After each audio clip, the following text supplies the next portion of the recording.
ए अनुपात बी बराबर 2:3, बी अनुपात सी बराबर 4:5 और सी अनुपात डी बराबर 1:3 दिया है।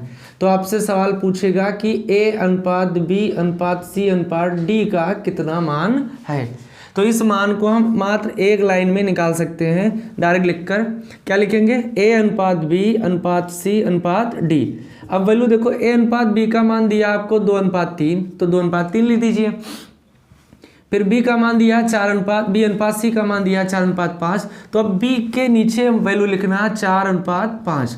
फिर सी अनुपात डी दिया है 1:3, तो आप यहाँ लिख दीजिए 1:3। लाइन खींचिए। अब देखिए इसके ऊपर कुछ है नहीं तो इस 3 को यहाँ एडजस्ट कीजिए, इसके ऊपर भी कुछ नहीं तो 3 यहाँ लिख दीजिए, इस 3 के ऊपर कुछ नहीं है तो इस 5 को यहाँ लिख दीजिए। यहाँ देखिए कुछ है नहीं इसके नीचे तो इस 1 को ले आइए, इसके नीचे कुछ नहीं है तो 1 को ले आइए, इस 4 को भी यहाँ इसके नीचे ले आइए। मतलब जितने भी रिक्त स्थान है उनको आपको भर देना है। भरने के बाद आप सब गुणा कर दीजिए। 2 चौके 8 एकम 8, 3 चौक 12 एकम 12, 3 पचे 15 एकम 15 और 3 पचे 15 3 45। ये आपका ए अनुपात बी अनुपात सी अनुपात डी का मान 8:12:45 आ गया। दूसरा तरीका है, अब ए भी लिख सकते हैं, ए अनुपात बी अनुपात सी अनुपात डी।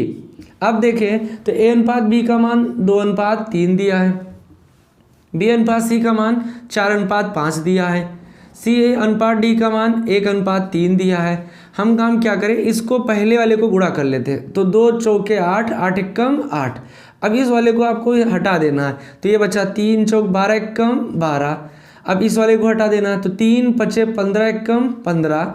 फिर अब इस वाले को भी हटा दीजिए तो 3 पचे 15 3 45। तो इस मेथड से भी हम ए अनुपात बी अनुपात सी अनुपात डी का मान मात्र 2 से 4 सेकंड में हम निकाल सकते हैं।